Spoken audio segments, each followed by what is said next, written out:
Hello friends, स्वागत है आपका मेरे इस यूट्यूब चैनल पर। और आज हम लोग एक त्रिकोणमितीय सर्वसमीकाएं के संबंध में अध्ययन करेंगे जो कि त्रिकोणमिति के अंतर्गत है।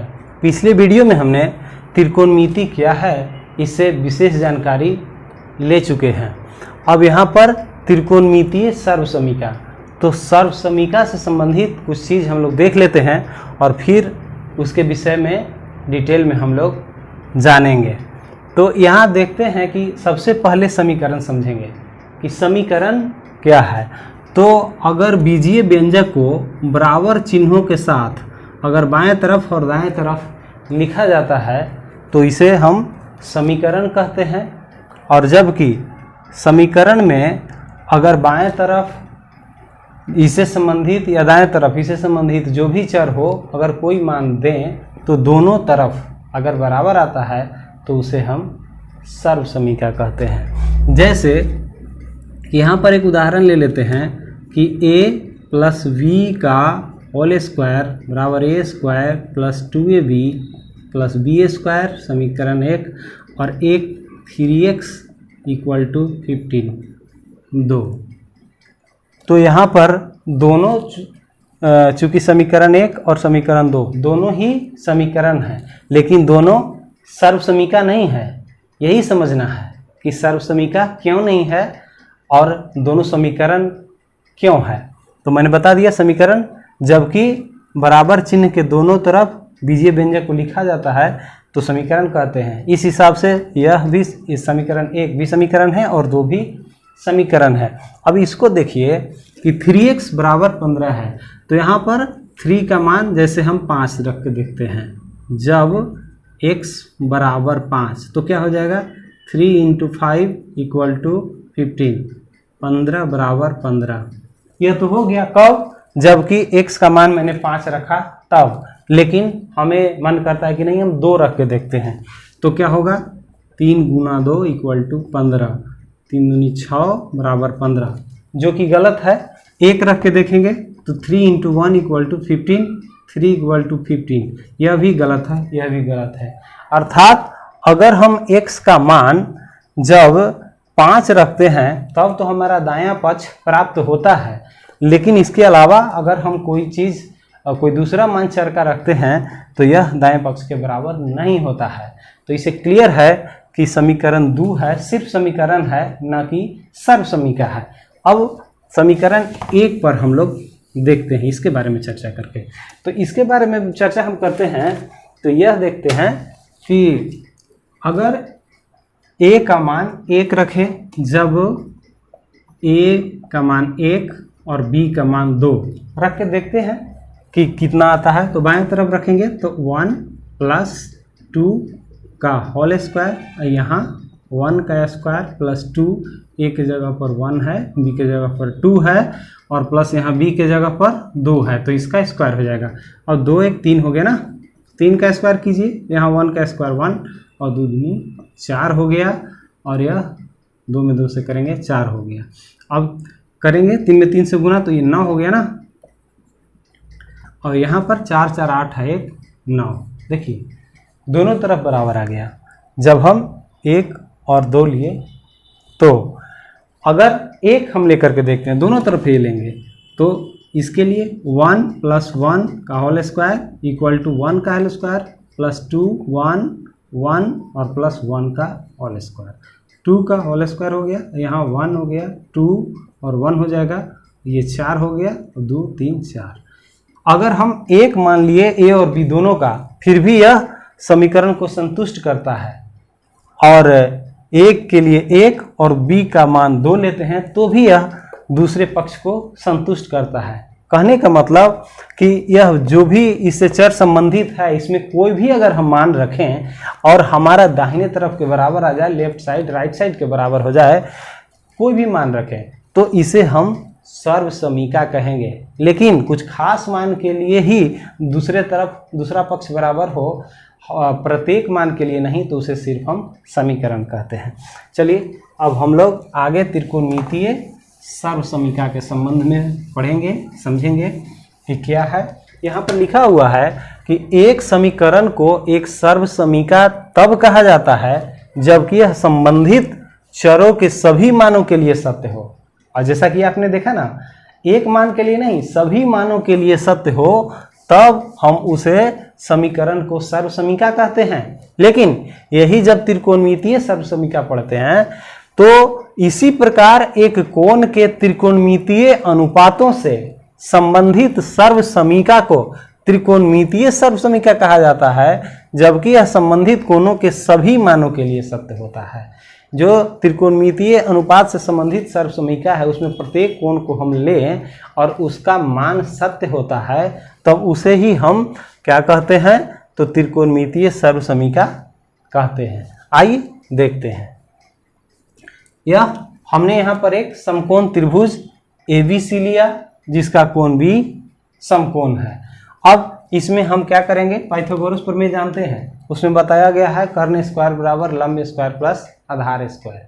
इसको ऐसे भी लिख सकते हैं, तो कैसे लिखेंगे, तो यहाँ पर लिख देंगे हम AB का स्क्वायर प्लस BC का स्क्वायर बराबर AC का स्क्वायर। देखिए कोण A ले रहे हैं, न्यून कोण A के सापेक्ष हम अनुपात ले रहे हैं, तो कोण A के सामने वाली भुजा ये लंब हो जाएगी, यह संलग्न भुजा AB आधार, और यह तो कर्ण होगा ही। तो इसको हम मान लेते हैं समीकरण 1। अब क्या करते हैं कि इसमें दोनों तरफ हम AC स्क्वायर से भाग देते हैं। दोनों तरफ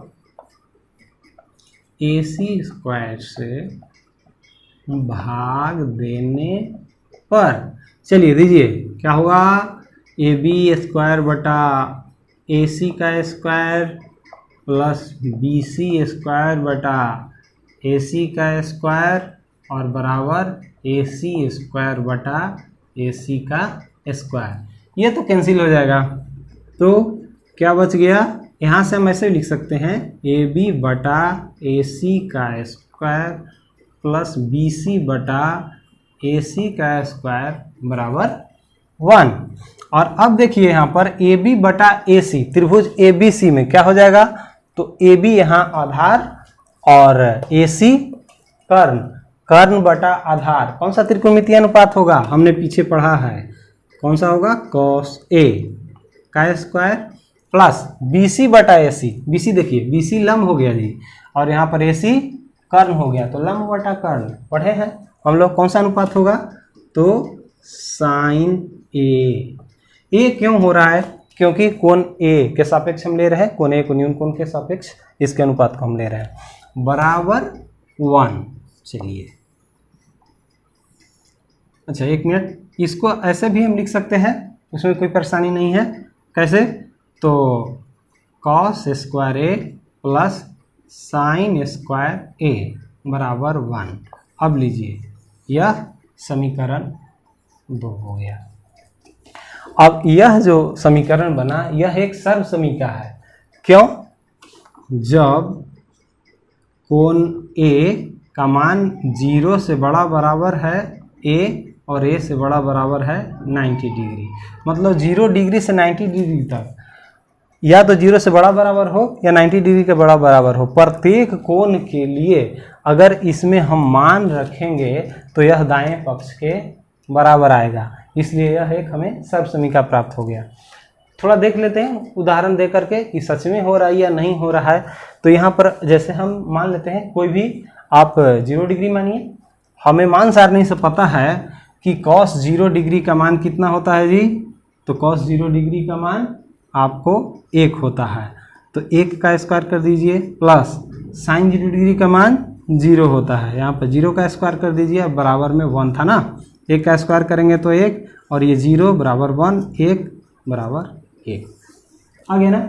इसी तरह आप 0 डिग्री तो रख के देख लिया ना, 30 डिग्री, 45 डिग्री, 60 डिग्री, 90 डिग्री, कुछ भी मान रखेंगे अगर बाएं पक्ष में तो दाएं पक्ष के बराबर हो जाएगा। कहाँ से कहाँ तक, 0 से 90 के बीच में, इसलिए यह एक हमें त्रिकोणमितीय सर्वसमीका प्राप्त हो गया। अब दूसरा देखते हैं, चलिए इसको हम देख लेते हैं कि अब तक हमने इसको क्या पाया है। एक सर्वसमीका मैंने पा लिया, तो कौन सा, कॉस स्क्वायर ए प्लस साइन स्क्वायर ए बराबर 1। इसको हटाते हैं और अब क्या करते हैं हम लोग कि समीकरण 1 में दोनों तरफ ए बी स्क्वायर से भाग दे देते हैं। अब क्या करेंगे, दोनों तरफ ए बी स्क्वायर से भाग देने पर तो क्या हो जाएगा जी, ए बी स्क्वायर बटा A B square plus B C square बटा ए बी स्क्वायर और यहाँ पर हो जाएगा आपका ए सी स्क्वायर बटा ए बी स्क्वायर। चलिए यहाँ तो कैंसिल हो गया ना, तो क्या बच गया 1 और ये हो गया आपका बी सी बटा ए बी का स्क्वायर बराबर ए सी बटा ए बी का स्क्वायर। देख लीजिए यहाँ पर क्या हो रहा है आपको कि बी सी बटा ए बी है, त्रिभुज ए बी सी में देखिए बी सी आपका लंब हो गया ना और ए बी आधार हो गया। तो आप जानते हैं त्रिकोणमिति अनुपात जो 6 होता था उसमें कि लंब बटा आधार किसका होता है, तो आपको पता है tan, तो tan ही हो जाएगा। और यह आपका क्या हो गया ए सी मतलब कर्ण हो गया ना, और यहाँ पर आपका ए बी हो गया आपका आधार मतलब कॉस का उल्टा, तो सेक हो गया, तो सेक ए। इसे हम एक और रूप में लिख सकते हैं क्या, तो 1 प्लस tan स्क्वायर ए बराबर सेक स्क्वायर ए। ठीक है, अब यह क्या है, इसको समीकरण मान लीजिए, वो 2 था ना, यह समीकरण 3 हो गया। इसमें भी ए के प्रत्येक कोण के लिए, ठीक है, ए प्रत्येक कोण के लिए, लेकिन इसमें थोड़ा ध्यान देंगे कोण ए के कहाँ तक के मान के लिए, तो 0 से बड़ा बराबर 1 होगा और यह जो ए होगा 90 डिग्री से छोटा होगा। अगर इसमें हम प्रत्येक कोण का मान रखेंगे तो यह दोनों पक्ष हमें प्राप्त होगा, एक पक्ष रखेंगे तो दूसरा पक्ष प्राप्त हो जाएगा। अब कहिए 90 डिग्री के बराबर क्यों नहीं, तो चूंकि हम जानते हैं कि 90 डिग्री में tan ए और sec ए का मान परिभाषित नहीं है। ठीक है, तो यह दूसरा सब समीकरण हमें क्या मिल गया, तो 1 plus tan square A equal to sec square A. अब आगे देखते हैं तीसरा क्या होता है।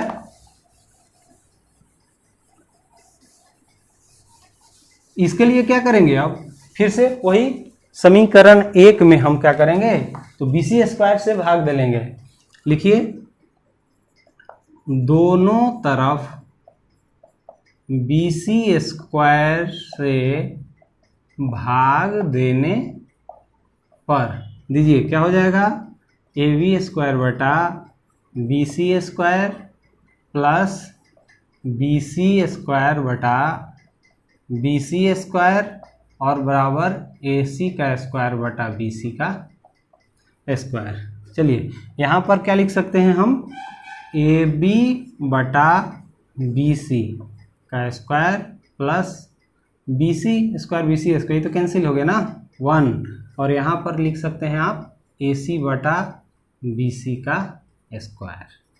अब यहाँ देखिए ए बी बटा बी सी, तो ए बी क्या हो गया आपका आधार और बी सी हो गया आपका लंब, तो आधार बटा लंब किसमें पड़ता है, त्रिकोणमितीय अनुपात कॉट ए में +1। और यहाँ देखिए क्या है ए सी कर्ण हो गया और बी सी हो गया आपका लंब, तो कर्ण बटा लंब, साइन का व्युत्क्रम है ना, तो कॉसेक स्क्वायर ए यहाँ पर स्क्वायर कर लीजिए और अगले स्टेप में हम लोग देख लेंगे क्या हो जाएगा, तो कॉट स्क्वायर ए +1 बराबर कॉसेक स्क्वायर ए। इसको आप रख लीजिए, ये समीकरण 4 हो गया। अब इसमें भी ए का कोई मान देंगे तो सभी मानों के लिए यह भी सत्य होगा, मतलब यह भी एक सर्व समीका है। लेकिन उन ए का मान कहाँ से कहाँ तक के लिए, तो 0 से बड़ा होगा ए और ए से बड़ा बराबर होगा 90 डिग्री। इस रेंज के लिए अगर कोई भी मान हम रखेंगे तो यह बाएं पक्ष में कोई कोण का मान रखेंगे तो दाएं पक्ष के बराबर आ जाएगा, अर्थात यह सर्व समीका है। अब कहिए 0 डिग्री के बराबर क्यों नहीं है, तो हम जानते हैं कि कॉट ए तथा कॉसेक ए 0 डिग्री के लिए अपरिभाषित है। त्रिकोणमिति मान सारणी से हमें पता है, तो इसलिए 0 डिग्री से बड़ा होगा ए या फिर 90 डिग्री के बराबर या 90 से छोटा होगा। तो अगर इसमें हम मान रखेंगे अगर बाएं पक्ष में तो दाएं पक्ष का मान हमें प्राप्त हो जाएगा। इस तरह हम देख लिए कि हमें कुल मिलाकर के 3 त्रिकोणमितीय अनुपात प्राप्त हो गए ना। आपका cosec square theta minus cot square theta बराबर 1। यह जो तीनों त्रिकोणमितीय अनुपात है इसको आप पक्षांतर से इधर उधर भी कर सकते हैं। जैसे साइन स्क्वायर ए बराबर करें 1 माइनस कॉस स्क्वायर है, इसको करें 1 बराबर सेक स्क्वायर ए माइनस टेन स्क्वायर ए, या फिर इसको लिख सकते हैं आप कॉसेक स्क्वायर ए था, यहाँ पर हमने थीटा नहीं लिया था, तो कॉस स्क्वायर ए बराबर करेंगे तो 1 प्लस कॉट स्क्वायर ए। कहने का मतलब कि त्रिकोणमितीय सर्वसमीका के आधार पर हमें जो त्रिकोणमितीय अनुपात के एक पदों से दूसरे पदों में बदलने में कार्य करता है, अर्थात एक त्रिकोणमितीय अनुपात को दूसरे त्रिकोणमितीय अनुपात के पदों में हम बदल सकते हैं त्रिकोणमितीय सर्वसमीका के आधार पर, या फिर अगर एक त्रिकोणमितीय अनुपात हमें पता है तो दूसरे त्रिकोणमितीय अनुपात का मान हम ज्ञात कर सकते हैं। कुल मिलाकर के 6 त्रिकोणमितीय अनुपात होते हैं ना, तो अगर कोई एक भी त्रिकोणमितीय अनुपात अगर पता है तो त्रिकोणमितीय सर्वसमीका के आधार पर बाकी के सभी त्रिकोणमितीय अनुपात को आप प्राप्त कर सकते हैं। तो यह बड़ा ही परीक्षा के दृष्टि से महत्वपूर्ण है, डायरेक्ट सूत्र के रूप में भी पूछता है और इससे संबंधित प्रश्न भी पूछता है, तो इसे हमको रटना नहीं है बल्कि समझ के याद रखना है। और इस वीडियो से अगर आपको कुछ लाभ प्राप्त हुआ हो तो प्लीज़ मेरे वीडियो को लाइक, सब्सक्राइब और शेयर कर दीजिएगा। इस वीडियो में इतना ही, फिर हम लोग अगले वीडियो में मिलते हैं, तब तक के लिए बहुत बहुत धन्यवाद। Thank you very much.